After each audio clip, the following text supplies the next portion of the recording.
Jaya Radha Madhava Punya Vihari.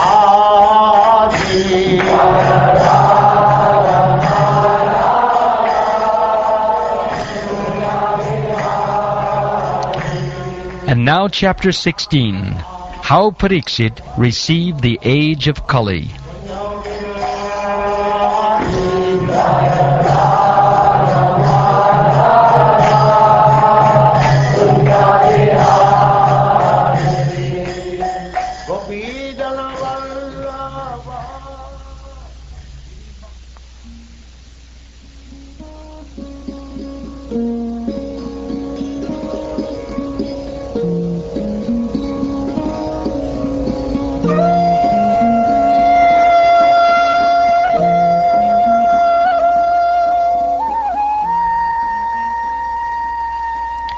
Suta Goswami said,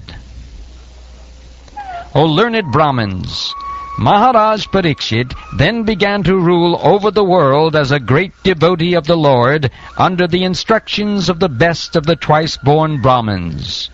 He ruled by those great qualities which were foretold by expert astrologers at the time of his birth. King Pariksit married the daughter of King Uttara and begot 4 sons headed by Maharaj Janamejaya. Maharaj Pariksit, after having selected Kripacharya for guidance as his spiritual master, performed 3 horse sacrifices on the banks of the Ganges. These were executed with sufficient rewards for the attendants. And at these sacrifices, even the common man could see demigods. Once, when Maharaj Pariksit was on his way to conquer the world, he saw the master of Kali Yuga, who was lower than a Shudra, disguised as a king, and hurting the legs of a cow and bull. The king at once caught hold of him to deal sufficient punishment. Shonaka Rishi inquired, Why did Maharaj Pariksit simply punish him, since he was the lowest of the Shudras, having dressed as a king and having struck a cow with his leg? Please describe all these incidents if they relate to the topics of Lord Krishna.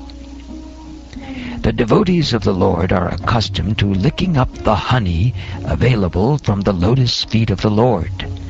What is the use of topics which simply waste one's valuable life? O Suta Goswami, there are those amongst men who desire freedom from death and get eternal life. They escape the slaughtering process by calling the controller of death Yamaraj.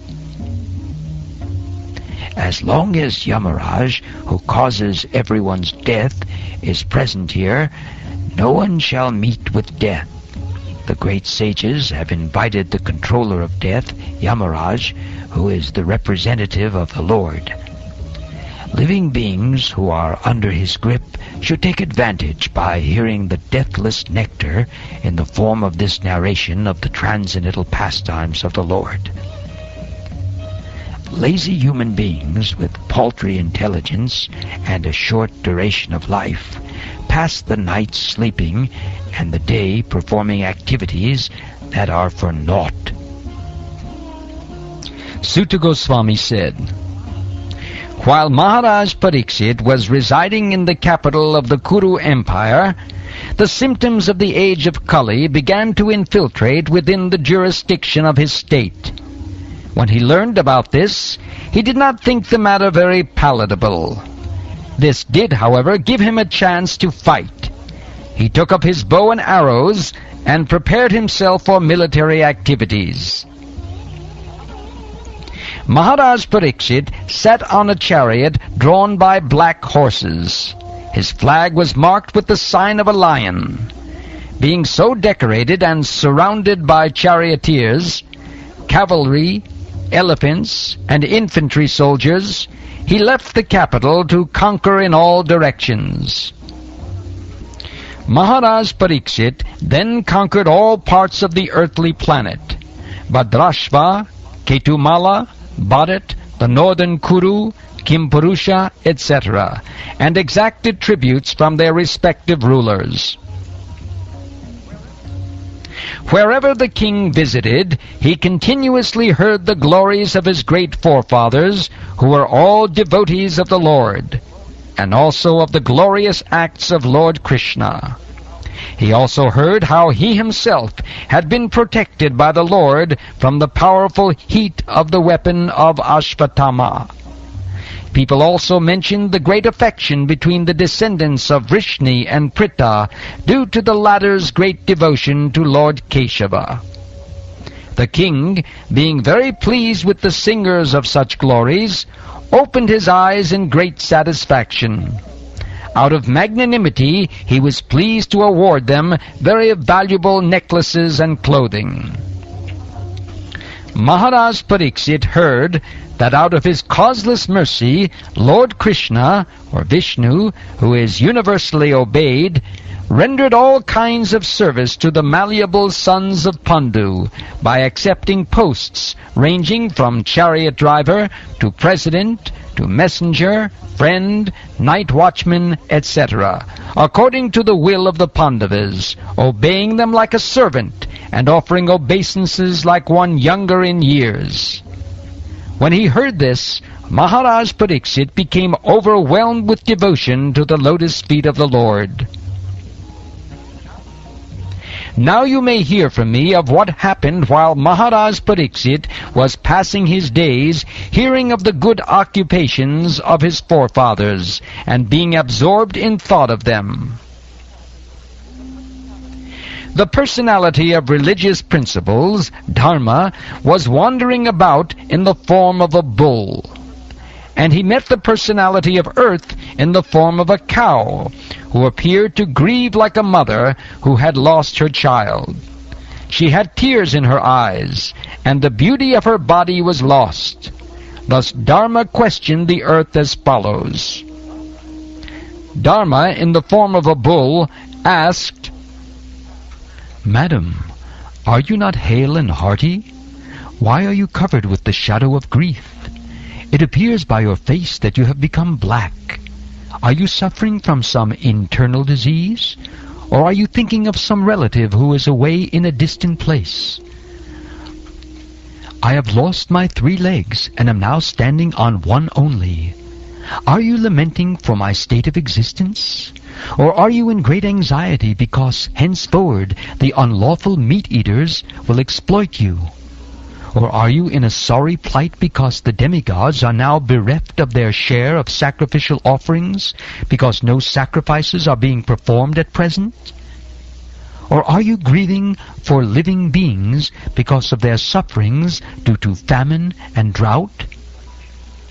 Are you feeling compunction for the unhappy women and children who are left forlorn by unscrupulous persons?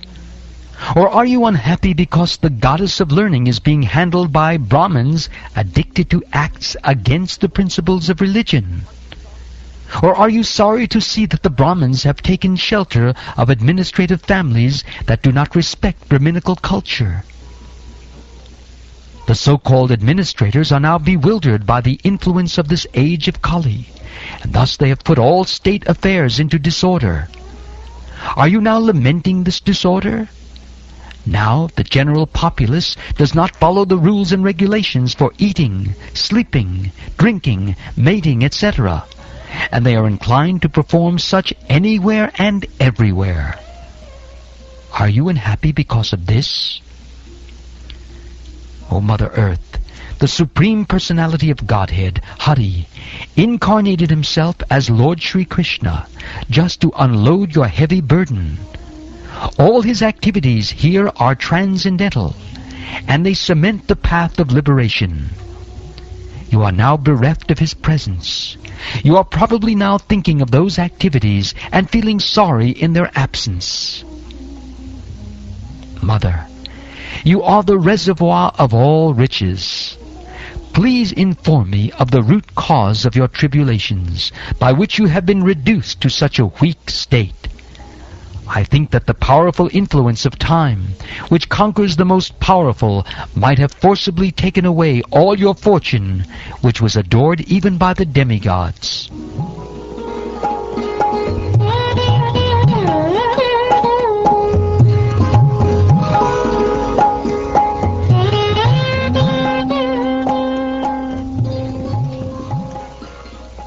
The earthly deity, in the form of a cow, thus replied to the personality of religious principles in the form of a bull. O Dharma, whatever you have inquired from me shall be known to you. I shall try to reply to all those questions. Once you too were maintained by your 4 legs, and you increased happiness all over the universe by the mercy of the Lord. In him reside truthfulness, cleanliness, intolerance of another's unhappiness, the power to control anger, self-satisfaction, straightforwardness, steadiness of mind, control of the sense organs, responsibility, equality, tolerance, equanimity, faithfulness, knowledge, absence of sense enjoyment, leadership, chivalry, influence, the power to make everything possible, the discharge of proper duty, complete independence, dexterity, fullness of all beauty, serenity, kind-heartedness, ingenuity, gentility, magnanimity, determination, perfection in all knowledge, proper execution, possession of all objects of enjoyment, joyfulness, immovability, fidelity, fame, worship, pridelessness, being as the personality of Godhead, eternity, and many other transcendental qualities which are eternally present and never to be separated from him. That personality of Godhead, the reservoir of all goodness and beauty, Lord Sri Krishna, has now closed his transcendental pastimes on the face of the earth. In his absence, the age of Kali has spread its influence everywhere. So I am sorry to see this condition of existence. I am thinking about myself, and also, O best amongst the demigods, about you, as well as about all the demigods, sages, denizens of Pitriloka, devotees of the Lord, and all men obedient to the system of Varna and Ashram in human society. Lakshmiji, the goddess of fortune, whose glance of grace was sought by demigods like Brahma, and for whom they surrendered many a day unto the personality of Godhead, gave up her own abode in the forest of lotus flowers, and engaged herself in the service of the lotus feet of the Lord. I was endowed with specific powers to supersede the fortune of all the 3 planetary systems by being decorated with the impressions of the flag, thunderbolt, elephant driving rod, and lotus flower, which are signs of the lotus feet of the Lord. But at the end, when I felt I was so fortunate, the Lord left me.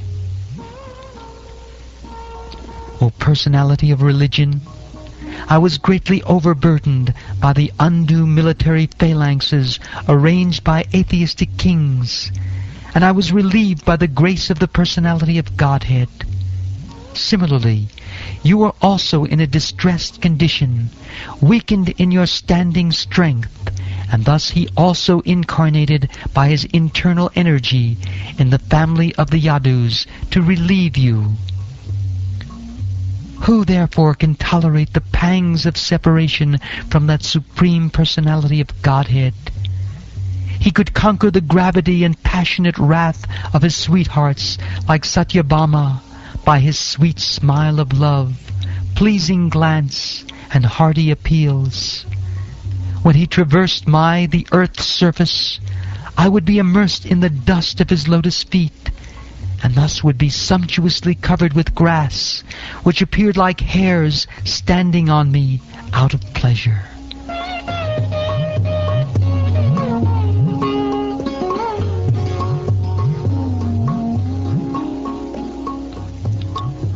While the earth and the personality of religion were thus engaged in conversation, the saintly King Pariksit reached the shore of the Sarasvati river, which flowed toward the east.